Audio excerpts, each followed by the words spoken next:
बिहार में शिक्षा जगत में भूचाल मचाए हुए हैं के पाठक।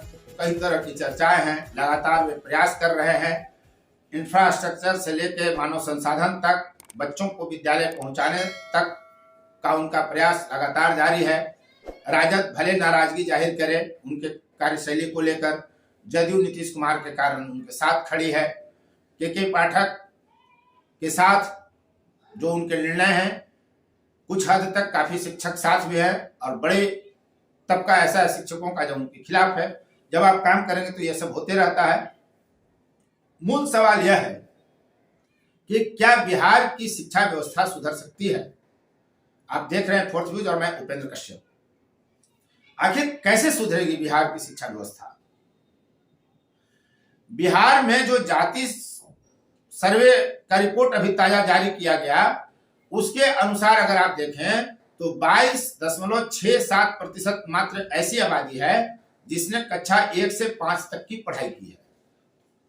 मात्र 22%। कक्षा 6 से 8 तक पढ़ाई करने वालों की संख्या मात्र 14.33% है और 9 से 10 कक्षा की पढ़ाई करने वाले 14.71% और 11वीं-12वीं की पढ़ाई करने वालों की संख्या मात्र 9.19% है।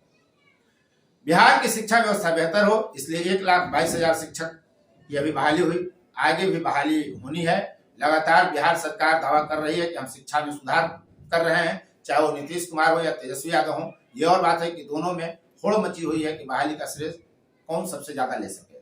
ये विषय इस वीडियो का नहीं है, लेकिन के पाठक लगातार यह प्रयास कर रहे हैं और इंफ्रास्ट्रक्चर मजबूत हो, जितने शिक्षक हैं उतने कमरे विद्यालय में हो, ये तय किया जा रहा है। शौचालय बनाए जा रहे हैं, शेड का निर्माण किया जा रहा है ताकि बच्चों को खुले में न पढ़ना पड़े।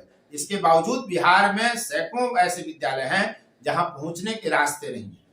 ऐसे तमाम विद्यालय हैं जहां शिक्षकों को शायद ही विद्यालय का नाम लिखने भी आता हो।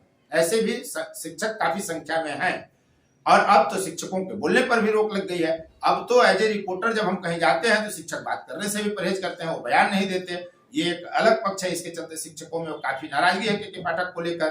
तो तमाम तरह की चीजें हैं और ये मूलभूत सुविधा आवश्यक है कि लोग शिक्षित हों, शिक्षा का स्तर बेहतर हो। बिहार में तमाम लोग इस पक्ष में हैं कि शिक्षा की स्थिति में बदलाव हो, शिक्षक की स्थिति सुधरे, विद्यालयों की स्थिति सुधरे, पठन पाठन का माहौल कायम हो। एक दौर था जबकि पीढ़ी ये मान ली थी कि पढ़ने का कोई लाभ नहीं है बिहार में। आपके पास अगर पैसा नहीं है, जाति नहीं है, तो आपको नौकरी मिलनी नहीं है। इस कारण एक बड़ा तबका बिहार का रहा एक दौर में जिसने पढ़ाई से परहेज किया या पढ़ाई से मुंह मोड़कर व्यवसाय में लग गया कि बिना मतलब पढ़ाई पर समय बर्बाद करने का कोई तुक नहीं है। जातीय आधार पर और पैसे के आधार पर नौकरियां बराबर मिलती रही हैं, आगे भी शायद मिलती रहेंगी।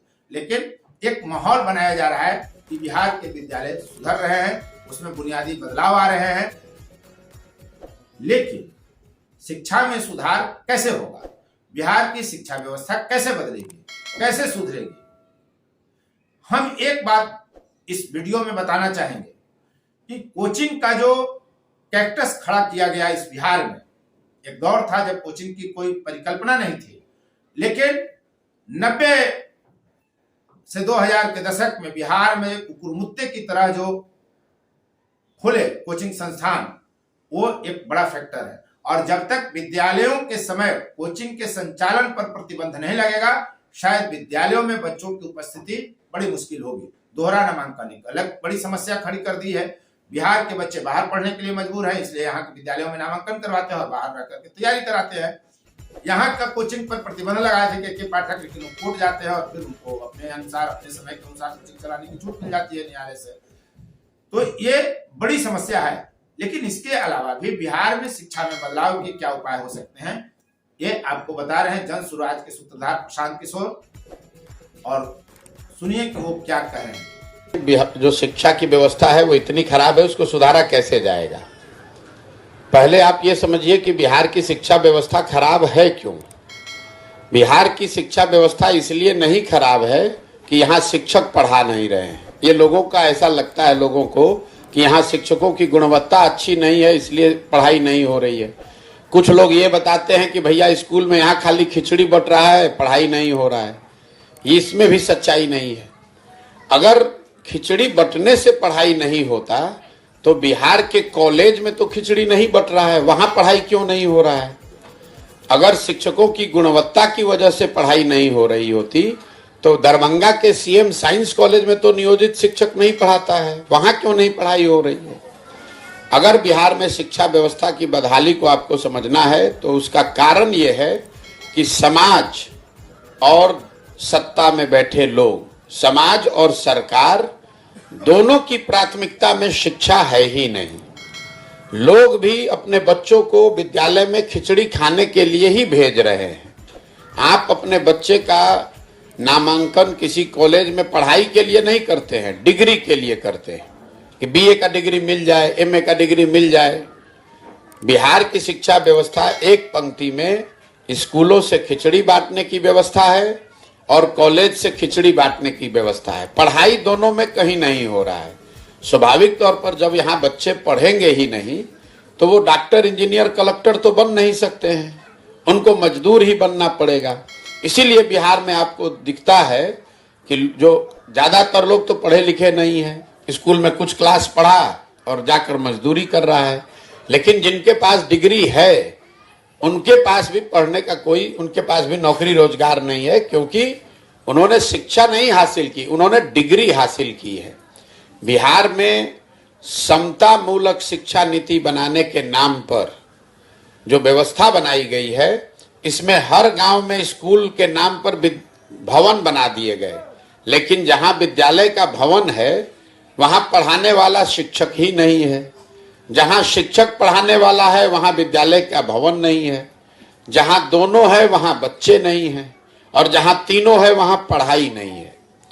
तो जब तक बिहार में इस व्यवस्था से बाहर निकलकर एक नई शिक्षा प्रणाली नहीं बनाई जाएगी, लोगों को ये नहीं समझाया जाएगा कि आपका जीवन तभी सुधरेगा जब आपके बच्चे पढ़ेंगे। नाली गली बनने से आपकी गरीबी दूर नहीं हो सकती है। 5 किलो अनाज लेने से आपका भविष्य नहीं सुधर सकता है। आपका भविष्य तब सुधरेगा जब आपके बच्चे पढ़ेंगे। जब कोई पढ़ेगा, उसको नौकरी मिलेगा, तभी उसके परिवार का भला होगा। तो लोगों के दिमाग में जब ये बात आएगी, लोग पढ़ाई के लिए अपने नेताओं से, सरकार से मांग करेंगे, पढ़ाई के लिए वोट करेंगे, तब उससे एक बेहतर शिक्षा बनेगी। जो भी सरकार में रहे, कोई भी दल रहे, लेकिन उसको ये चिंता होनी चाहिए कि अगर स्कूल, पढ़ाई विद्यालय में नहीं होगा तो लोग हमको वोट नहीं करेंगे। अभी सरकार में बैठे हुए लोगों को ये डर ही नहीं है कि अगर यहाँ पढ़ाई नहीं होगी तो हमको वोट नहीं देगा। उसको मालूम है कि जिस गांव में विद्यालय नहीं है, पढ़ाई नहीं हो रहा है, वहां पर भी कल जब वोट होगा तो लोग जात के नाम पर हम ही को वोट दे देंगे। जिनके बच्चे बिना पढ़े लिखे अनपढ़ हो गए, वो लोग भी जाकर जात के नाम पर, हिंदू मुसलमान, मंदिर मस्जिद के नाम पर, 5 किलो अनाज के नाम पर वोट जाकर दे रहे हैं। इसीलिए बदहाली है।